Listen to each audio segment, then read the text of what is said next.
Oh, looks like I might have something a little bit nerve-wracking to do on Monday. I got a few days to prepare, but hopefully I can pull it off.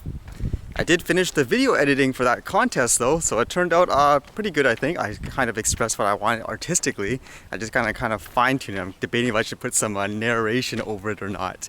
One thing I was reading though was those proposed drone regulations, and for the most part you guys can watch the video yesterday if you want like a bit of the details. There's also like a link, you can read the full thing. But some things came to my mind because it comes down to, well, what now in terms of public feedback? Because I even said before, like I'm personally a little confused of the process.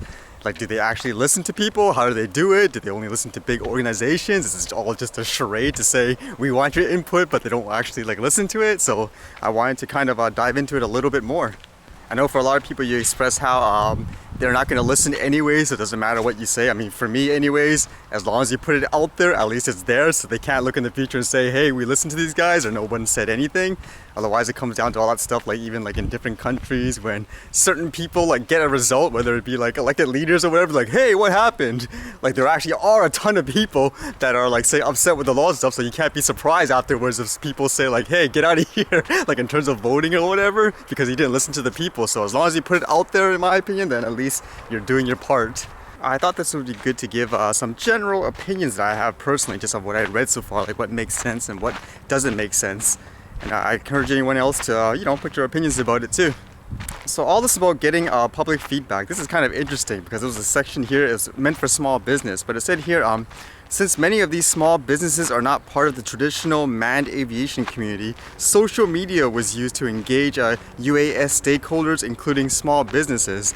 So it kind of shows you, I guess, those people in Transport Canada, they are out there, like on the internet. Whether or not they take the stuff seriously from what they, I guess, read or interact with, that's another question.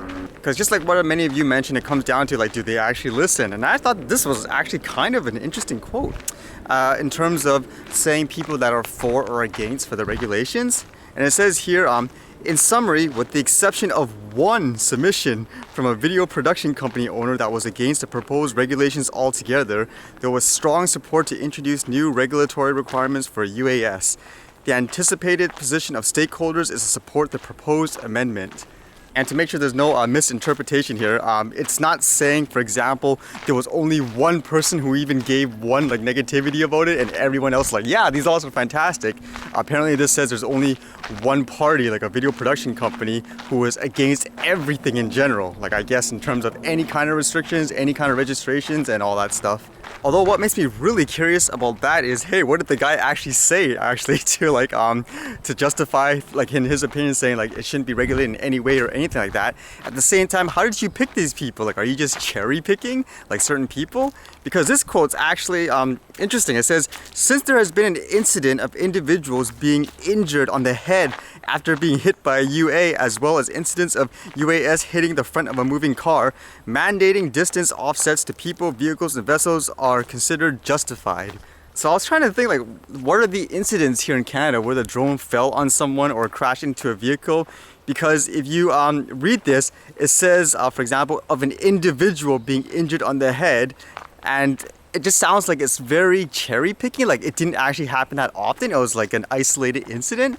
Because the only one I can remember personally, I mean, anyone else feel free to dump it out there, that I can remember of a drone falling on someone's head was someone flying it above, I think it was in Montreal. It was in some kind of like public event where there were legitimate authorized drone flyers, and for some reason someone else, like their drone ran out of battery and it fell down and smashed into the person's head. To my understanding, the person was like perfectly fine, but it made me think, isn't that like kind of cherry picking one little incident to justify everything, like it's crazy laws and all that? Because I don't think you do that for anything else, because for everything else in life, like whether it be a car and so forth, you see accidents and stuff every day. But for the most part, that comes down to like the individuals as opposed to like the whole tech in general. Otherwise you'd be restricting people from using it in a legitimate way. Now a lot of people say like, well, one time is too many. At the same time, this is a law that's affecting everyone, so you have to put more thought into it to realize whether or not it's going to be so overreaching that it stops people from doing good things as well. And I think that's true for everything, whether it be a vehicle, a tool, some kind of resource, everything. You can't just have a blanket statement because of one incident. You have to weigh the pros and the cons. Now, one of the other topics is things about pilot registration, training, having things like age restriction. I thought this was kind of interesting in terms of how the Transport Canada is justifying stuff like that. Like, it doesn't matter what you're doing, basically, or the actual circumstance. It's basically kind of like a blanket guideline. And it says here, the FAA requires all pilots and operators to register any UAV over 250 grams, while Transport Canada proposes that only UA above 1 kilogram in small complex operations be registered. If I'm not mistaken, I think this is an outdated statement, correct? Because didn't the US have to refund everyone that was registering their drones in terms of them originally saying it's mandatory? So it's kind of interesting that they actually published this with the outdated information, unless I'm mistaken. But I feel the point with this that's still going over like people's heads, like especially with people that are in charge, is there has to be a distinct difference in terms of how people are using this technology. I mean, why does a kid, for example, that wants to fly a drone here, such a tiny drones, fly it for fun, whatever, have to go through all this rigorous registration process and knowledge training? It doesn't make sense. It's different if someone's flying into an airport, wanting to take like videos of the oncoming traffic, having your drone right there, and then that's completely different. Now, even with the age thing, in my opinion, this comes down to dinosaur Stone Age way of thinking, in my opinion. I mean, restricting people of youth, for example, flying things like that, it's kind of stupid, honestly. It almost reminds me of someone who just started to use computers, like let's say it's brand new, and for some reason in their heads the only one news they read, like the sensational one, was someone getting their information hacked or a child visiting one website that was like really, I don't know, it's like bad or whatever, and because of that you have a restriction on only people that are 14 and up can use computers and all that. Like, to me, that's really bad. I mean, in many ways, my thought is the rules and all this isn't even so much about like safety in general, in terms of like, say, protecting the person from the flyer, like from flying really bad. It's more about protecting the insecurity and lack of knowledge that people have of the topic in general. That's what it seems like it comes down to in many ways. Like, as an example, like some people could say like, well, that's different, you're affecting like other people when you're flying, things like that. I mean, I used a tricycle example like yesterday. I mean, it's ridiculous if you expect like a little kid who's riding a tricycle in somewhere like, I don't know, here or their own sidewalk to go through a driver's license process to understand everything to do that. Is a little ridiculous. But when does it become too much in terms of, I guess, regulations and allowing people to do things? As an example, a restaurant industry, they have regulations, they have certain standards, correct? But what if it's someone cooking like a barbecue in the backyard for everyone like that? Like, why should they, for example, need to go through some kind of food inspection process, get a license for it just to have a barbecue at their own house for like their own friends and gathering? Like, to me, that makes no sense. And that would be the same thing here with the drones. You shouldn't have to get all that approval if you have something simple like trying to fly here like in an open field with a little tiny drone. That makes no sense. Like, there I would say a huge difference between someone doing that just like amongst themselves versus someone opening up a restaurant and running a business. Huge difference. And there has to be a distinction between that, between flyers. It's like me saying, I'm sure back in the day to make a website and all that, you need to understand coding, you need to be like a programmer and all that. But nowadays there's like simple stuff. You can just click, point, and make a website. Completely different. I mean, to say, for example, a person that wants to build like a website, for example, has to go through all that programming training and stuff as well. Like, come on, get with the times. Things are different. Hey, I see the model airplane again. This actually might be a good example for the video and stuff that I'm talking about here, about the difference between, I guess, drones and text, to help educate people about it. I'm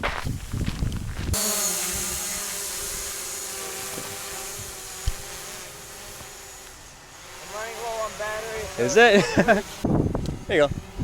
So left stick. Whoa! That's, firing. yeah.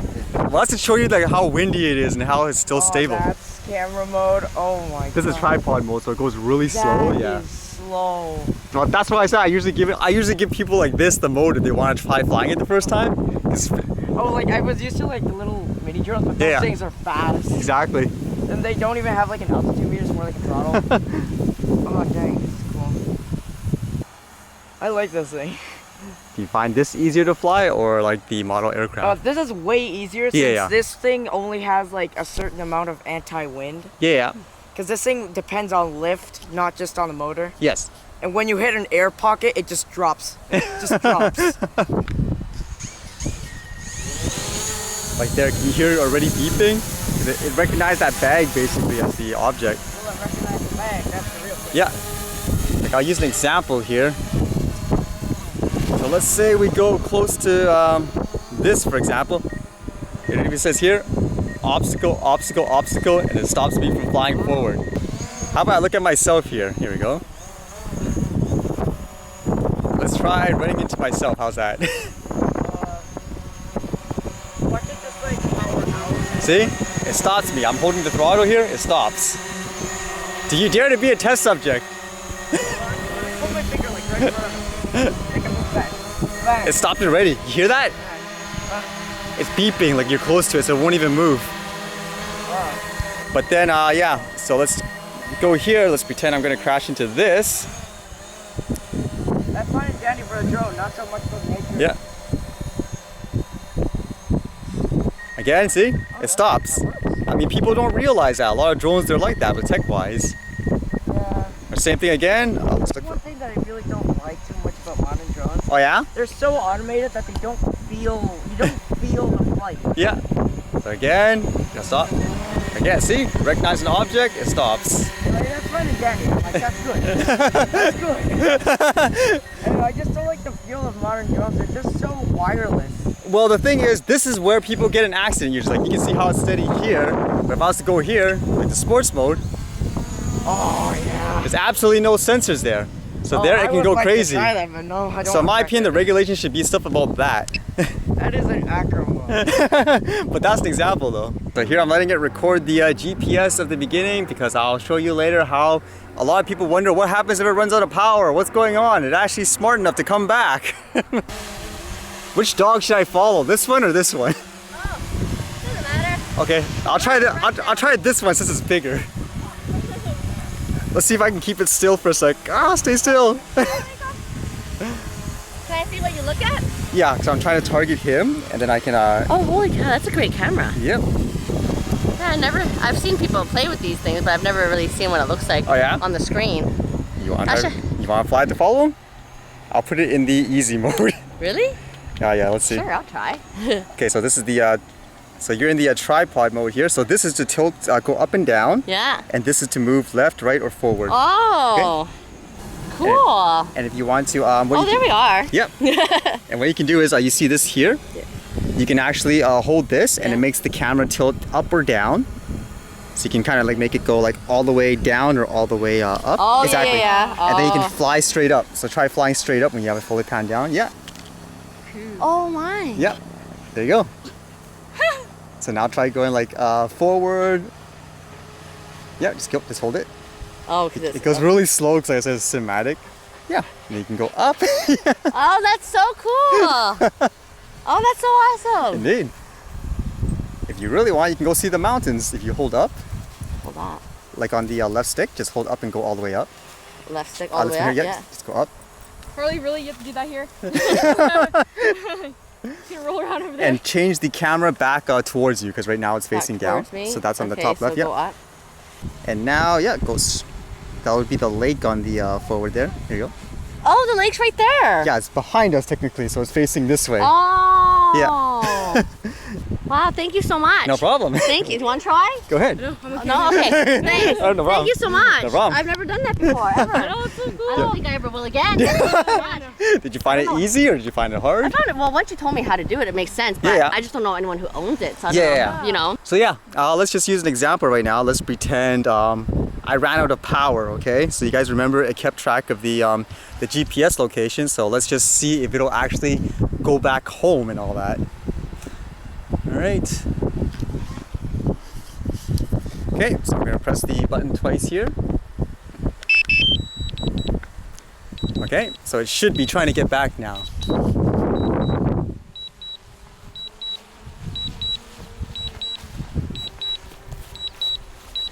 Let's see how well it does. It's actually landing right on the table.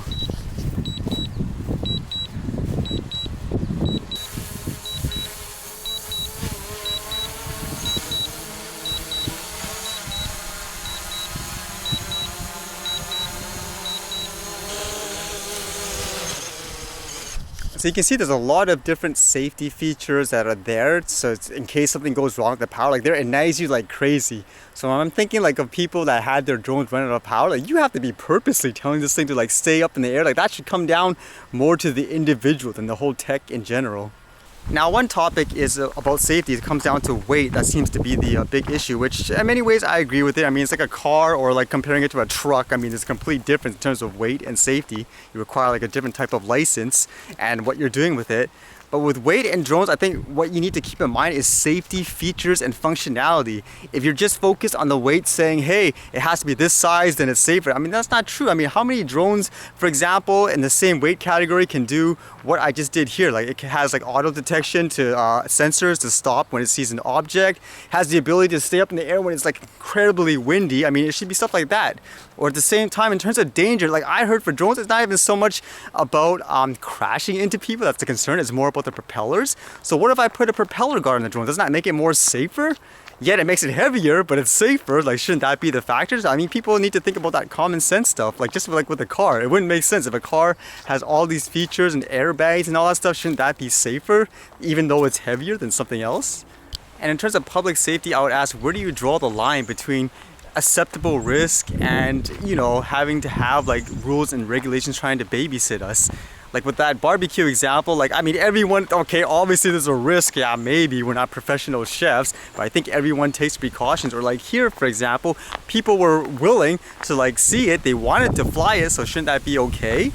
Now this one might be a controversial opinion, but I think it's necessary, like personally. I mean, it says here, the Aeronautics Act authorizes the Minister of Transport to exempt any person from the application of any regulation made under this act, provided the exemption is in the public interest and is not likely to adversely affect aviation safety. In my personal opinion, I mean, I don't really know any other way to say it other than that's bias. If you're excluding like a certain group, like in this case, because it's a law affecting everybody in general, not just a certain amount of people or a certain club of people, it's everybody. A person like me who doesn't fly it for like sports, for example, I fly it just to get scenery of like my hikes and so forth. And in my opinion, people shouldn't be excluded. If the real issue here is safety, there should be no and ifs or buts. I mean, unless you're telling me you talk to every single person within that club every single day, or you talk to every other organization there is that flies stuff like this to come to that conclusion, then yeah, but I highly doubt that. I don't think you're Superman, like the transport minister, to talk to everybody. So in my opinion, no one should be excluded from these laws. Basically, no real exemptions. Everyone should have to be forced like to talk about this. I mean, it doesn't matter if you say, for example, you think they're safe just based on what you know, because if it's about safety, then it shouldn't matter. If you say, for me, it's not okay to be like, I don't know, 5 kilometers from an airport, then they shouldn't either, if it's about safety. Because things like, for example, like flyaways, I mean, those are unexpected things and they can't happen. It doesn't make sense why they're an acceptable risk, whereas someone else isn't, if that makes sense. Or the other example would be in terms of like, you know, being extremely stupid, like requiring people to understand everything about a certain topic. If someone just wants to go ride a go-kart, I don't know, like in an indoor event or something like that, like it's perfectly safe within a selected area, they should not have to learn driver's license types of tests to ride that go-kart for fun in that area. There has to be a difference. In many ways, I think it's just common sense.